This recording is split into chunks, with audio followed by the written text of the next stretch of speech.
नमस्ते सभी को, मेरा नाम सनत है and I am from team infinity. तो आज की वीडियो में हम ये सब टॉपिक्स देखने वाले हैं। तो first topic is types of objects. हम बहुत बार ऐसे बोलते हैं कि ये ऑब्जेक्ट है, वो ऑब्जेक्ट है। ऑब्जेक्ट के टाइप्स क्या है, हम किस किस को ऑब्जेक्ट बोलेंगे, और एक स्पेशल सवाल है आप लोगों के लिए। फिर आगे टॉपिक से जो धीरे धीरे आएंगे। तो let's begin with types of objects. तो ऑब्जेक्ट क्या लगता है आप लोगों को, क्या हो सकता है, कैसे हो सकता है? कोई बोल सकता है? कुछ भी गेस करो। Thing, particle. Particle, okay. और कुछ जो लग सकता है कि ऑब्जेक्ट है? Everybody on earth is an object. ठीक है, नाइस गेस। ओके, तो ऑब्जेक्ट तीन तरह के हैं।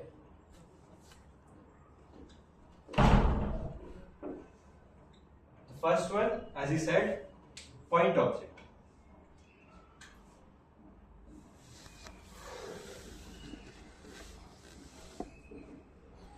तो दूसरा आता है, जैसे एक बंदे ने कहा कि जो भी ऐसा ऑब्जेक्ट अर्थ पे है अवेलेबल, जैसे ये मार्कर है, तो क्या हम इसको पॉइंट ऑब्जेक्ट बोल सकते हैं?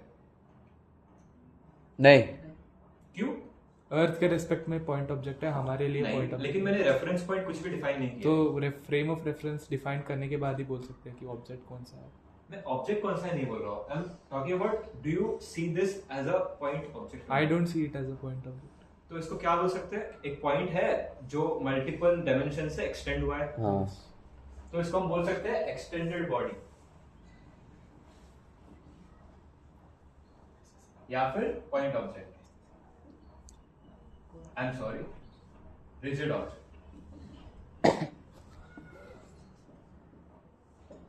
अभी तीसरा आता है, समझो एक सिस्टम है, उसमें मल्टीपल पार्टिकल ऑब्जेक्ट्स है जो कि फ्रीली अपना मोशन कर रहे हैं। तो अगर मुझे उस पार्टिकल्स को कलेक्टिवली डिफाइन करना है, तो मैं इसे क्या बोलूंगा? System of particles. वो होगा हमारा थर्ड टाइप ऑफ ऑब्जेक्ट।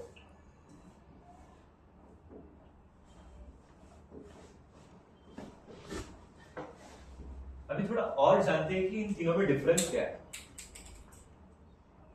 तो फर्स्ट आता है पॉइंट ऑब्जेक्ट। पॉइंट ऑब्जेक्ट एक ऐसा ऑब्जेक्ट है जिसके पास कोई डायमेंशन नहीं है पर मास है। जैसे कि अभी हम बोल सकते हैं कि डस्ट पार्टिकल, हम उसके डायमेंशंस को डिफाइन नहीं कर सकते, पर उसके पास शॉर्टली कुछ ना कुछ वेट होगा। तो point object is that object which has mass but no dimension.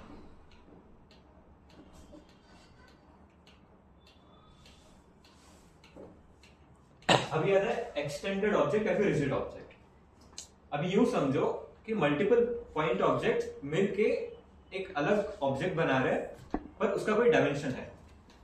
उसका मास तो रहेगा ही, as it is made up of multiple points. तो ये ऐसा ऑब्जेक्ट है which has mass, has dimension also। अब फिर आता है सिस्टम ऑफ पार्टिकल्स।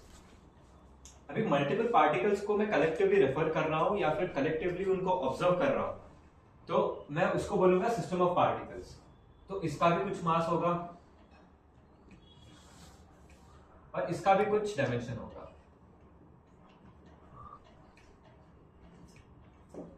अभी मेरे पास तुम्हारे लिए एक सवाल है। अभी जब हम एक्सटेंडेड ऑब्जेक्ट को देखते हैं, उसके पास भी मास है, उसके पास भी डायमेंशन है।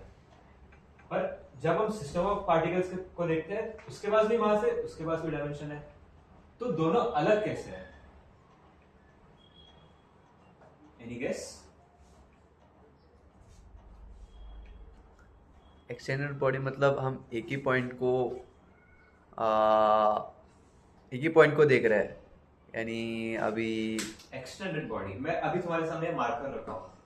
क्या तुम इस पूरे मार्कर को एक पॉइंट पार्टिकल की तरह देख रहे हो या इस पे मल्टीपल पॉइंट्स देख रहे हो? Multiple points, collection. तो सिस्टम और एक्सटेंडेड में तुम्हें क्या डिफरेंस लगता है? System is something which is collected in a huge amount. नहीं, let me give you a hint. East direction में सोचो कि मास डिस्ट्रीब्यूशन कैसा है। तो द आंसर इज अभी जब हम देखते हैं एक्सटेंडेड बॉडी, इसमें जैसे कि मैंने एक मार्कर कहा, इसमें अगर एक ऑब्जेक्ट है जो कि एक्सटेंडेड है तो इसके हर एक पॉइंट पे जो है मास या फिर पार्टिकल्स है। पर जब हम सिस्टम ऑफ पार्टिकल्स लेते हैं, जैसे कि एक सिस्टम है उसमें पार्टिकल है, अभी इस पॉइंट्स पे तो पार्टिकल या फिर मास है, पर अगर तो इस वॉइड में देखेगा तो इधर कुछ मास नहीं है। तो मास डिस्ट्रीब्यूशन रिजिड बॉडी में हर एक पॉइंट के बाद इक्वली डिस्ट्रीब्यूटेड है, लेकिन सिस्टम ऑफ पार्टिकल्स में ऐसा नहीं है कि हर जगह मास है। It is at some point where mass is available पर हर जगह नहीं होगा। तो ये था टाइप्स ऑफ ऑब्जेक्ट। तो अभी मेरे लिए आप लोगों के लिए एक सवाल है। समझिए एक टेबल है, मैंने ये मार्कर लिया या फिर एक पेंसिल लिया और ऐसे रखा, तो क्या लगता है ये गिर जाएगा या नहीं? लेट मी क्लैरिफाई, ये जो डिस्टेंस है इससे कम है, गिर जाएगा। अभी यही टेबल पे मैंने एक मार्कर रखा है सेम लेंथ के साथ, लेकिन इसके ऊपर एक कैप है जो कि टेबल के ऊपर है। अभी क्या लगता है गिरेगा या नहीं गिरेगा? बता नहीं सकते। ओके, क्यों नहीं बता सकते? इधर तुम बोल रहे थे कि इधर तो गिर ही जाएगा। मैंने लेंथ भी सेम रखा है। कैप नहीं, तुमने कैप नहीं स्पेसिफाई किया था, कैप किधर है करेगा। अच्छा, मैंने बोला ना अभी कैप जो है टेबल के ऊपर है। पेन पे भी, हाँ पेन पे कैप, हाँ पेन पे मैंने बोला पेंसिल, ये हाँ पेंसिल लेंथ है तो ये तो गिर जाएगा। तो ये एक सिमिलर लेंथ का सिमिलर डायमेंशन का है, पर इसके ऊपर इधर एक कैप है, ये गिरेगा या नहीं? क्या लगता है? नहीं गिरेगा। नहीं गिरेगा। क्यों नहीं गिरेगा? उसका मास बढ़ गया है जो टेबल पे था। तो अभी मैंने बोल दिया कि मास जो है दोनों का सेम है, अभी भी गिरने के चांसेस इसके बहुत कम है। तो the reason is centre of mass. तो वो सुनने के बाद ही लगता है कि सेंटर ऑफ मास मतलब जो भी हम बॉडी या फिर कुछ भी सिस्टम को ऑब्जर्व कर रहे हैं, उस सिस्टम का मास का जो सेंटर है वही होगा सेंटर ऑफ मास। जैसे कि अभी पेंसिल था, एक प्रॉपर लेंथ था, यूनिफॉर्मली डिस्ट्रीब्यूटेड था, तो हर पार्ट पे उसका मास टाइप मतलब डिस्ट्रीब्यूशन सही से था। लेकिन जब एक मार्कर था तो समझिए इस पे था उसका सेंटर ऑफ मास यहाँ पे, कि अगर ये पॉइंट पे उस पे कुछ फोर्स लग रहा है या फिर कुछ हो रहा है तो वो शॉर्टली मोशन करेगा। लेकिन अगर मैंने कैप लगा दिया इधर तो मास तो ये साइड में ज्यादा बढ़ गया, तो जो सीएम जो है वो थोड़ा शिफ्ट हो गया इस तरह, और यहाँ पे वो वी अज्यूम दैट कि वो जो है टेबल पे आ गया, तो उस पे फोर्स पे तो कुछ लग ही नहीं रहा है, नेट फोर्स 0 है ना, तो गिरेगा ही नहीं। तो ये था सेंटर ऑफ मास का कॉन्सेप्ट। हम अभी अपने दो चीजों को तो कवर कर चुके हैं कि टाइप्स ऑफ ऑब्जेक्ट क्या है, स्पेशल सवाल कि वो गिरेगा या नहीं वो भी हो गया है, और सेंटर ऑफ मास क्या है वो भी देखिए। अभी हमें सेंटर ऑफ मास तो पता चल गया, लेकिन उसका पोजीशन कैसे बोलेगा? How can you tell that centre of mass is here only? Why isn't it here और हियर? मास इधर ज्यादा है तो इधर ही रहना चाहिए था ना। तो वो हमें पता चलेगा position and velocity of centre of mass.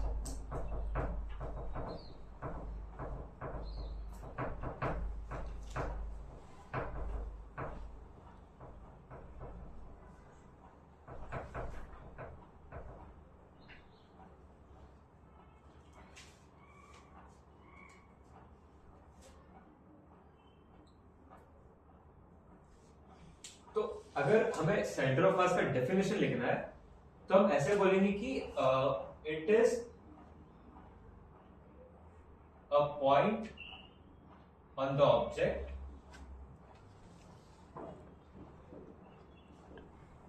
which acts as if, जो भी पूरे बॉडी का जो मास है वो ऐसा करेगा कि वो उसी पॉइंट पे है।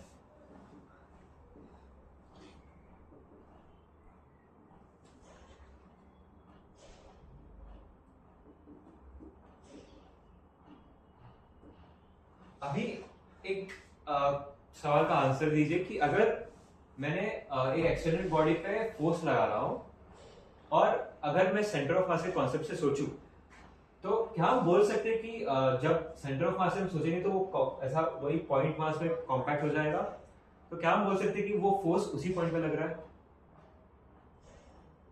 Can you? बोल भी सकते, नहीं बोल भी सकते, क्यों नहीं बोल सकते? क्योंकि हर एक ऑब्जेक्ट का सिमेट्री अलग अलग होता है। तो सेंटर ऑफ मास भी बदलेगा, हाँ, तो उसी पे लगेगा ना। तो सेंटर ऑफ मास बदलेगा तो हमारा पॉइंट ऑफ एप्लीकेशन में मैटर करता है ना। तो वही ना कि मैं बोल रहा हूँ कि अगर कोई ऑब्जेक्ट है तो मैं अगर सेंटर ऑफ मास के कॉन्सेप्ट से सोचूंगा कि वो जो है उसको कॉम्पैक्ट कर दिया गया है कि एक पॉइंट ऑब्जेक्ट में, तो क्या मैं बोल सकता हूँ कि जो मैं फोर्स लगा रहा हूँ तो उसी पॉइंट पे लग रहा है? हाँ, बोल सकता है। हाँ, तो वही इसका और एक डेफिनेट मतलब और एक पॉइंट टू रिमेंबर होगा कि it acts as if all the forces are acting on it only.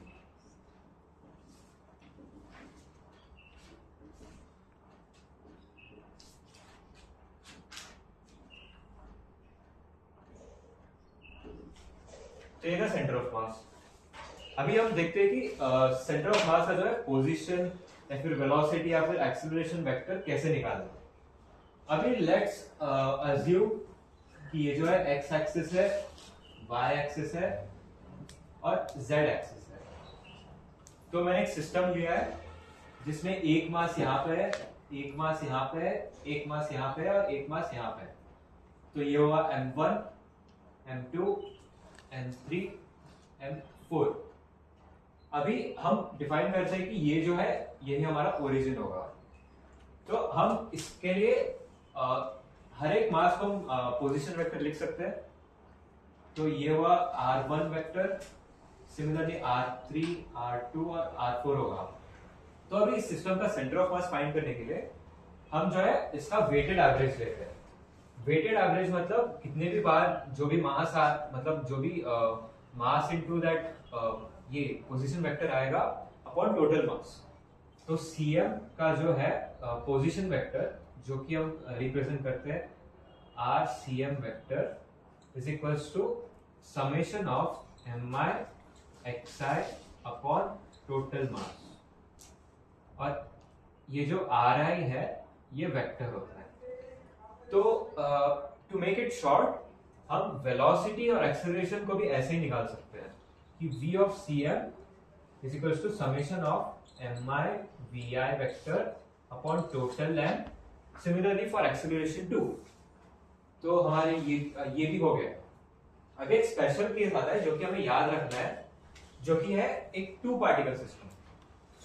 ये y एक्सिस, ये x एक्सिस और ये z एक्सिस। स्पेशल केस ये है कि जो हमारे पास दो पार्टिकल है, हमने एक को रखा है ओरिजिन पे m1 और एक को रखा है ऑन x एक्सिस m2। तो जो भी y एक्सिस या फिर z एक्सिस पे जो भी चेंज होगा या जो भी डिस्प्लेसमेंट होगा वो जीरो है। तो एक कंप्लीटली x एक्सिस और ओरिजिन पे लाएगा। तो हमें जो है इसका सेंटर ऑफ मास फाइंड करना है। तो अज्यूम करते हैं कि ये जो है इसका सेंटर ऑफ मास होगा, ये टोटल डिस्टेंस जो है वो d है, ये है d1, ये है d2। अभी हमने जैसे अभी फॉर्मूला पढ़ा है तो वही सिंपली अप्लाई कर देंगे और सेंटर ऑफ मास का जो पोजीशन आएगा वो होगा वेटेड एवरेज m1 और d1 plus m2 d2 upon total m जो कि है m1 प्लस m2। तो इसका जो सिंप्लीफाई करने के बाद जो मतलब शॉर्ट फॉर्म आएगा वो होगा RCM फ्रॉम ओरिजिन। ये होगा m2d bye m1 plus m2। तो ये जो है हमारा मिल जाएगा position vector of centre of mass from origin. तो स्पेशल केस भी हो गया। अभी हम ये सोचते हैं कि ये जो सिस्टम था ये मूव भी करेगा, वेलोसिटी भी होगा हर एक पार्टिकल का। तो ये जब मूव करेगा तो हम ऐसे भी बोल सकते हैं कि centre of mass might also change. तो वो जो मिलेगा हमें डेल्टा RCM वेक्टर, उसको हम बोल सकते हैं कि RCM vector final minus R vector CM initial. तो इसको लिख सकते हैं m1 r1 vector initial plus m2 r2 vector initial, ऐसा ज्यादा जाएगा minus m1 r1 vector final, ये भी ऐसे ज्यादा जाएगा। तो हमें पता है कि जो भी आएगा, ये यहाँ पे फाइनल आएगा और यहाँ पे इनिशियल। तो अगर हमें डेल्टा ये निकालना है तो इफ यू सी क्लोजली हमें पता चलेगा कि m1 r1 final minus m1 r1 initial, तो ये क्या मिलेगा m1 r डेल्टा r। तो delta r cm is equal to summation of mi delta r1 upon capital L। तो ये भी एक इंपॉर्टेंट फॉर्मूला है, ये हमें याद रखना है। तो ये भी हो गया। अब एक फाइनल जो कि एक बहुत अच्छा एप्लीकेशन है इसका, वो है रेंज में यूज होगा।